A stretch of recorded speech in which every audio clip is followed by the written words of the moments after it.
And we just heard that call out that the stage 2 LOX load is now complete. Now the Starlink payload continues to be healthy, and the Falcon 9 team is tracking no issues on the rocket. Weather is looking amazing over there in Florida, as you can see on your screen. The range is green for launch, and at T-minus 1 minute and 23 seconds, let's listen into the terminal countdown.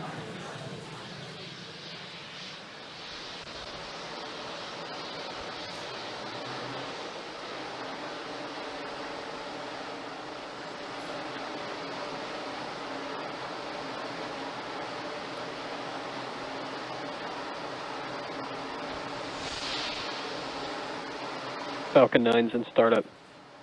There's that call out. Falcon 9's autonomous internal flight computers have now taken over the launch countdown, just awaiting the final go from the launch director. LD, go for launch.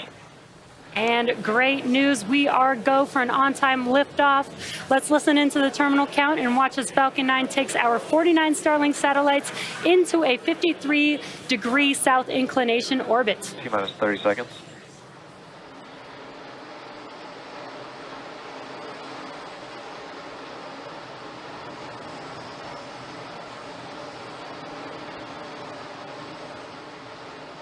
T-minus 15.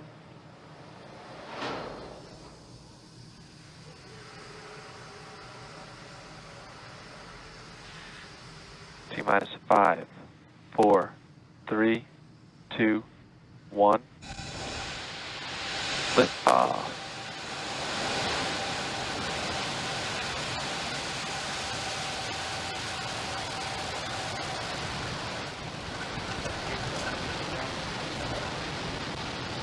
Stage 1 chamber pressure is nominal.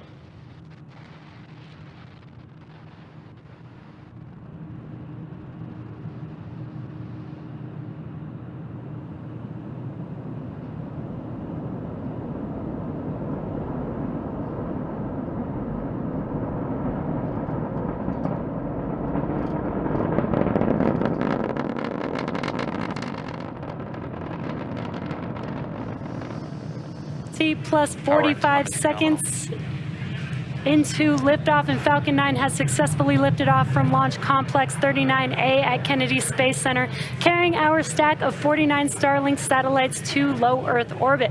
Now, moments ago, we did throttle down the engines in preparation for max Q, and that is maximum aerodynamic pressure.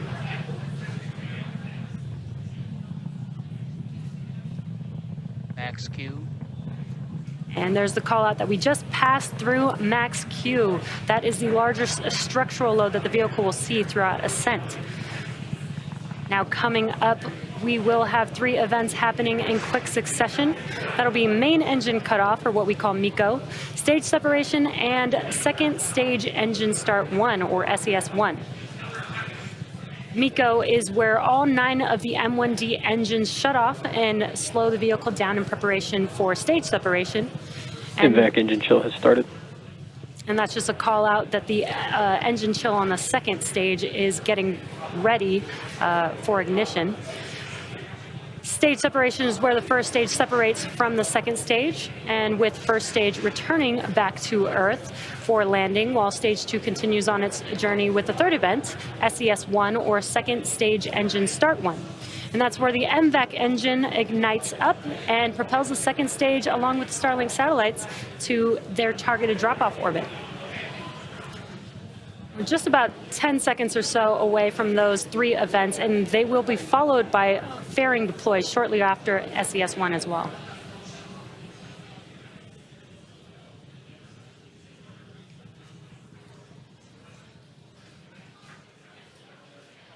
MECO.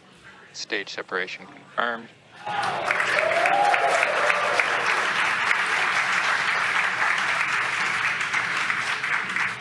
MVAC ignition.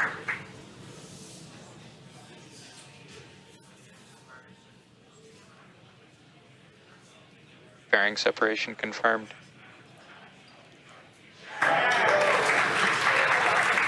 We have got some great views, all four of those events that I mentioned, MECO, stage separation, SES-1, and fairing deploy, all visually confirmed on your screen.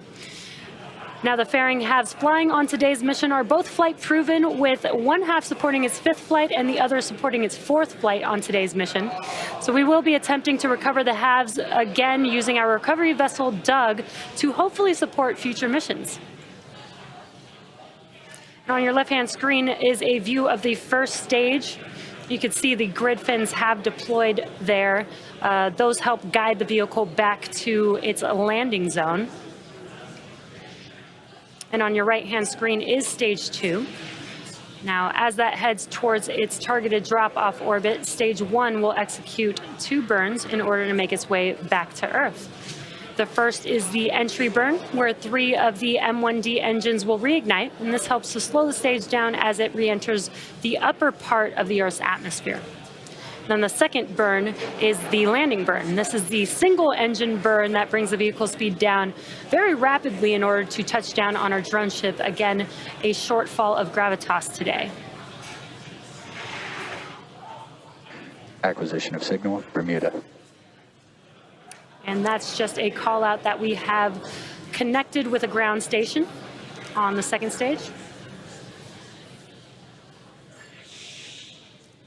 And as you can see on your screen, we've got some incredible views today, a daytime launch with Earth looking amazing in the background of both the first and second stage views.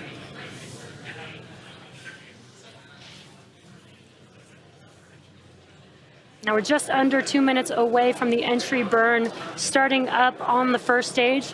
So for those of you who follow, we've got a nominal trajectory call out on second stage, which is great news. Now you'll notice that there is soot on some of these rockets that we reuse.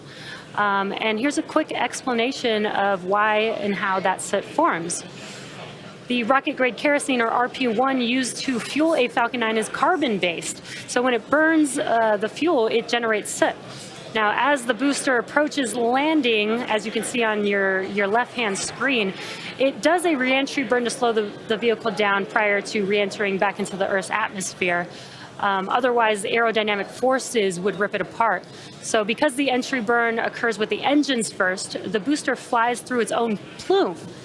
And that is what deposits the soot onto the rocket. And again, we're just about a minute away from that entry burn, so you will see that live on your screen.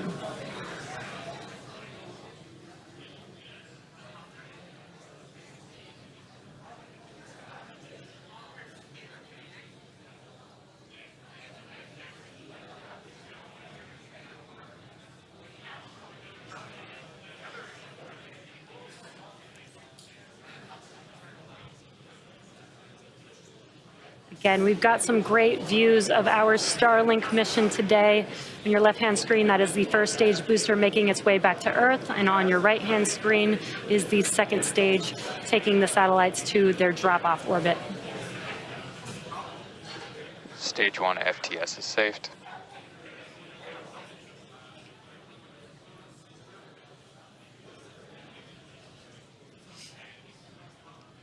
Stage 1 entry burn startup.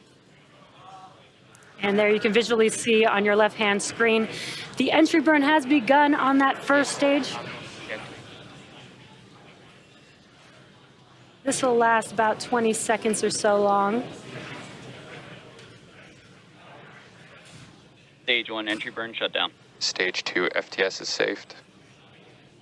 And that concludes the entry burn on the first stage. And really cool, you can kind of see the grid fins as they rotate to help guide the vehicle back to its landing zone, which again today is a shortfall of gravitas waiting for this booster in the Atlantic Ocean.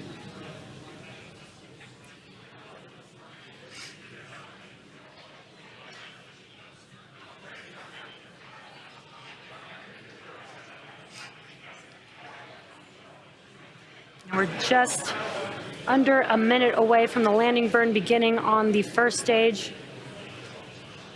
Again, have some incredible views. Stage 1 is transonic. This is a view of the aft end of the second stage looking at the NVAC engine.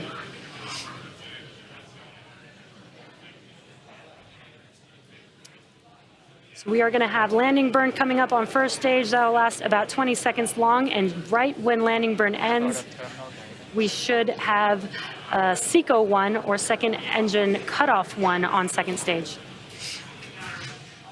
Stage 1 landing burn startup.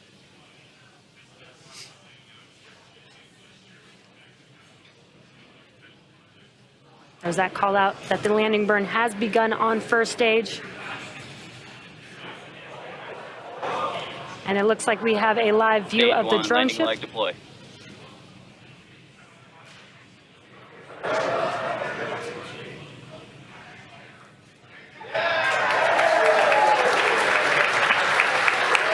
1 landing leg deploy. And we have touchdown of Falcon 9. And through the cheering, we also heard that call out for SECO 1, which is great news. Our booster landing today marks our 101st overall successful recovery of a first stage and 134th successful flight of a Falcon 9 first stage. We also heard nominal orbital insertion for stage 2. So with that call out, next up, loss of signal, Cape. Next up will be payload deploy of our 49 Starlink satellites. Now today's launch marks the Expected loss of signal, Bermuda. Today's launch marks the first East Coast launch to a 53-degree south inclination. We're flying in the south degree trajectory to increase recovery weather availability for both the booster and fairing halves during the winter months. Now we are waiting for the deployment of our 49 Starlink satellites, which is scheduled to occur about 6 minutes from now. But as I mentioned, we won't have live audio or visual confirmation of payload deployment due to the lack of ground station coverage.